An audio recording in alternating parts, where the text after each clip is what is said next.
मेरी छोटी बहन आयशा की मौत को आज 3 दिन हो चुके थे, लेकिन मैं अभी भी उसके जाने पर आंसू नहीं निकाल पाया था। रोना तो छोड़ो, पलकों की किनारों से हल्की नमी तक नहीं आई। किसी को लगता कि शायद मैं एक बेरहम भाई हूं, या फिर सदमा इतना गहरा है कि आंसू सूख चुके हैं। लेकिन सच्चाई इन दोनों से कहीं ज्यादा खौफनाक थी। मैं रो नहीं पा रहा था क्योंकि मेरी बहन मरी ही नहीं, कम से कम मेरे लिए तो नहीं। 3 रातों से जब भी घड़ी 12 बजाती है, मेरे कमरे की खिड़की धीरे धीरे खुलती है और आयशा, वही नीली फ्रॉक, वही छोटी, वही मुस्कान, मेरे सामने खड़ी हो जाती है। जैसे कुछ हुआ ही ना हो, जैसे वो बस खेल कर आई हो। मगर उस मुस्कान के पीछे कुछ ऐसा था जो मेरी रीढ़ की हड्डी को बर्फ जैसा ठंडा कर देता था। मैंने पुलिस को बताया नहीं, मां को बताया नहीं, किसी को भी नहीं, क्योंकि कौन यकीन करता, कौन विश्वास करता कि अपनी ही बहन का मुर्दा रात में अपने कमरे में आकर खड़ा हो जाता है। मगर ये कहानी यहां से शुरू नहीं होती। पुराना घर, पुरानी दरारें और अनजानी दहशत। हमारा घर 100 साल पुराना था। दादाजी ने इसे खरीदा नहीं था, यह एक वसीयत थी, किसी पुश्तैनी रिश्तेदार द्वारा छोड़ी गई। घर बड़ा था मगर टूटा हुआ। कमरे ज्यादा थे मगर उनमें से 2 कमरों को कभी किसी ने नहीं खोला था। मां हमेशा कहती थी, ये पुराने कमरों में धूल मिट्टी और टूटे सामान है, मत जाना। पर मैंने कई बार देखा था, रात में उन कमरों के दरवाजे हिलते थे, हवा से नहीं, अंदर किसी की हल्की सी हरकत से। आयशा को इन चीजों का डर नहीं लगता था। वह बेहद जिज्ञासु थी। हर बंद जगह में उसे नई कहानी दिखती थी। वह अक्सर कहती, भैया घर में कुछ है, कोई है। लेकिन वो हमें डराता नहीं, बस हमें देखता है। उसकी बातें सुनकर मुझे गुस्सा आता था। मैं उसे डांट देता, ये सब मत सोचा कर, घर पुराना है, आवाजें आती रहती हैं। लेकिन वह अपने तर्कों पर अड़ी रहती। नहीं भैया, कोई है, मैं महसूस कर सकती हूं। उस दिन सोचता हूं शायद हमें उसकी बात सुन लेनी चाहिए थी। वह रात जिसने सब कुछ बदल दिया। आयशा की मौत एक हादसा बताई गई। परिवार, पुलिस, सबने उसे दुर्घटना माना, पर मैं जानता हूं यह कोई हादसा नहीं था। उस दिन घर में सिर्फ मैं और आयशा थे। मां अस्पताल में नानी से मिलने गई थी और पापा शहर में काम से गए हुए थे। शाम के 7:30 बजे बारिश तेज हो चुकी थी। बिजली कई बार जा चुकी थी।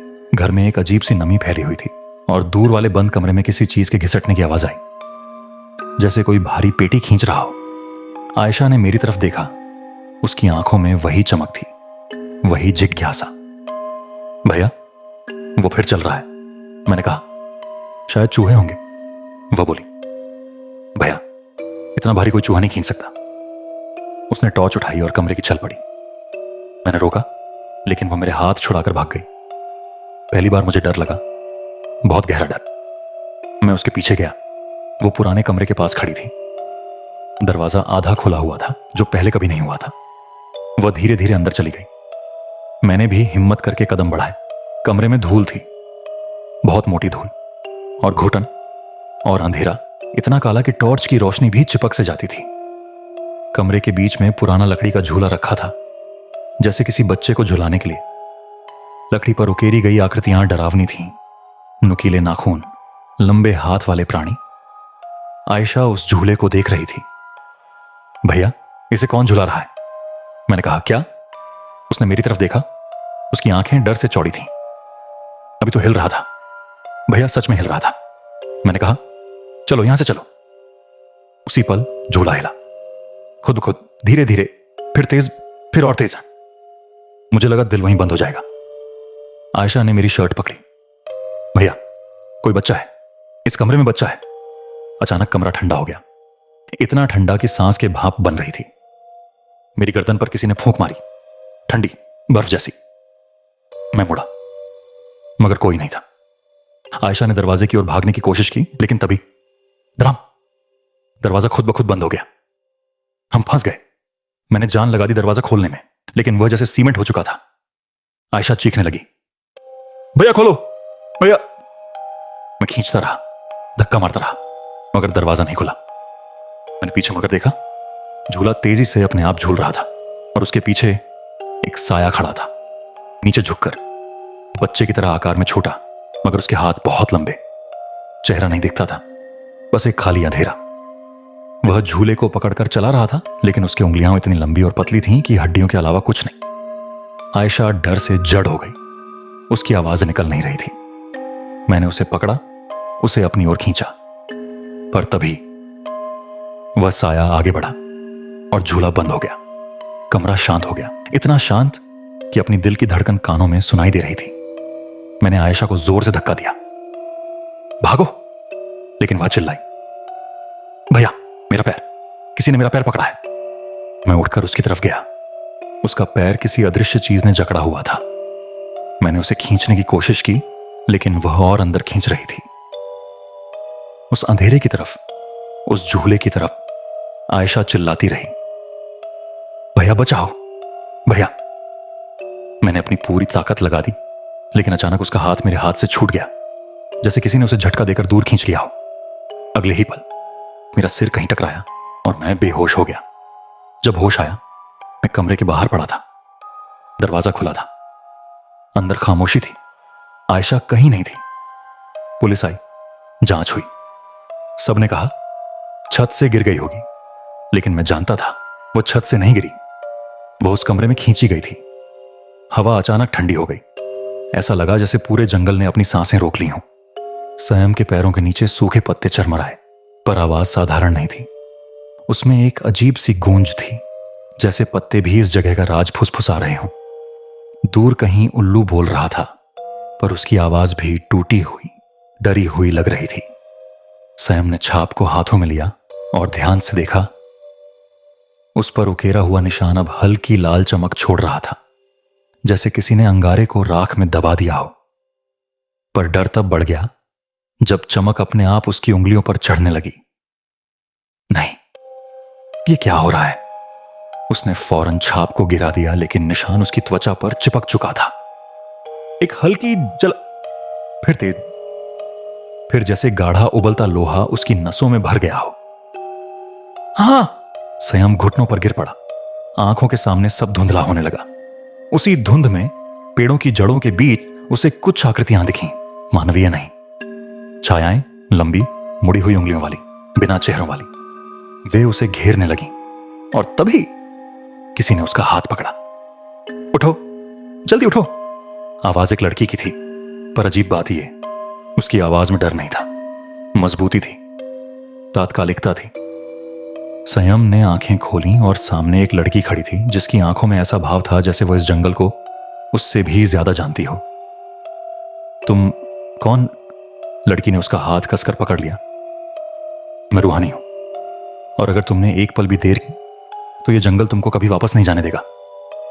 संयम कुछ बोलता उससे पहले ही उसने उसे खींच लिया, पर पीछे छायाएं अब पहले से तेज, जैसे किसी दावत के लिए भूखी हो। जमीन कांपी, हवा उल्टी दिशा में चलने लगी और पेड़ों की शाखाएं उनकी तरफ झपटने लगी। रूहानी ने चिल्लाकर कहा, भागते रहो, पीछे मत देखना। पर इंसान डर में वही करता है जो उसे नहीं करना चाहिए। संयम ने पीछे देखा और उसने उसे देखा। एक स्त्री की आकृति, टूटा हुआ मुख, फटी हुई आंखें, अधर में तैरता सिर, और उसके पीछे लंबी, असंभव लंबी काली छोटी, जो जमीन पर नहीं बल्कि हवा में फिसल रही थी।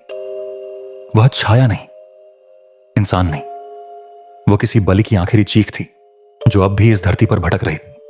संयम की पलकें जम गईं, वह हिल भी नहीं पाया। रूहानी मुड़ी।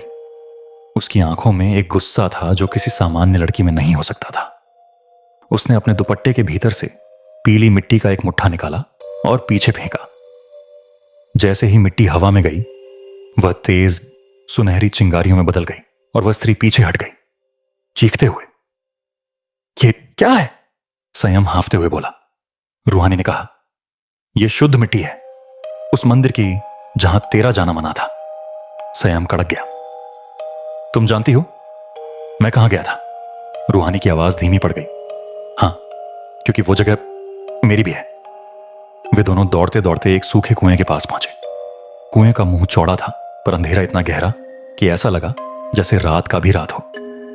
रूहानी रुकी, संयम भी ठहर गया। अब? उसने पूछा। रूहानी मुड़ी। उसकी आंखें अब पहले जैसी नरम नहीं थीं। उनमें चेतावनी, दर्द और कहीं भीतर सच छिपाने की कोशिश थी। अब तुम यहां से बाहर नहीं जा सकते, उसने कहा। सैम का दिल जोर से धड़कने लगा। मतलब क्या? रूहानी ने लंबी सांस ली। उसने अपनी कलाई दिखाई और सैम का डर जम गया। उसकी कलाई पर वही छाप थी जो अभी अभी सैम पर आई थी, पर उसका निशान जल नहीं रहा था। गीला था, जैसे अभी किसी ने खून से इसे भरा हो। तुम पर भी ये छाप है, सैम हकलाया। रूहानी धीरे धीरे बोली, नहीं, ये छाप नहीं है। उसकी आवाज टूट गई। ये बंधन है। हवा ठहर गई, पेड़ चुप हो गए। सैम ने कांपते हुए पूछा, किस चीज का बंधन? रूहानी के होंठ कांपे, उसकी आंखें अचानक नम हो गईं। उसका। उसने कुएं के अंधेरे की ओर इशारा किया और तभी कुएं के भीतर से किसी भारी सांस लेने की आवाज आई। शुरू में धीमी, फिर गहरी, फिर इतनी तेज जैसे धरती के भीतर कोई सोया हुआ बड़ा शरीर करवट ले रहा हो। धड़ाम। कुएं की दीवार पर अंदर से कोई बड़ा हाथ लगा। उसमें इंसानी उंगलियां नहीं थीं। वह चमड़े जैसा मोटा और विकृत था। सैम का दिल बंद होने लगा। रूहानी फुसफुसाई, वह जाग रहा है क्योंकि तुमने छाप उठा ली है। सैम ने एक कदम पीछे लिया। तुम कौन हो असल में? रूहानी ने उसकी ओर देखा। इस बार उसकी आंखों में इंसान नहीं, एक अधूरी आत्मा का दर्द चमक रहा था। मैं उसकी पहली छाप थी, उसने कहा, और तुम आखिरी हो। कुएं की गहराई में वह चीज पूरी तरह उठ गई। हवा भारी हो गई। जंगल का रंग फीका पड़ने लगा। पेड़ों ने छाया की तरह झुकना शुरू कर दिया और तभी एक ऐसा चीखने का स्वर उठा जिसने जमीन तक को डरा दिया। सैम ने महसूस किया, 3 दिन बाद पहली रात के 12 बजे मेरी खिड़की खुद खुलकर हिली। मैंने सोचा हवा होगी, लेकिन वही नीली फ्रॉक, वही छोटी, वही आवाज। भैया। मैं जड़ हो गया। बल्ब झिलमिलाया और आयशा, मेरी बहन जो 3 दिन पहले मर चुकी थी, मेरे सामने खड़ी थी। वह मुस्कुरा रही थी, लेकिन उसकी आंखों के नीचे काले घेरे थे। उसके पैरों पर कीचड़ लगा था और उसकी उंगलियां लंबी, बहुत लंबी, जैसे उस साय की थी। उसने कहा, भैया, मुझे बहुत देर तक अकेला छोड़ दिया तुमने। मैं डर से कांप गया, लेकिन मैं बोल भी नहीं पाया। वह आगे बढ़ी। उसके कदम फर्श को छू भी नहीं रहे थे। वह हवा में तैर रही थी। उसने मेरा हाथ पकड़ा। उसकी उंगलियां बर्फ जैसी थीं, जैसे मृत शरीर की, और उसने बस एक बात कही, भैया, मैं वापस नहीं आ पाई, मुझे वापस ले चलो।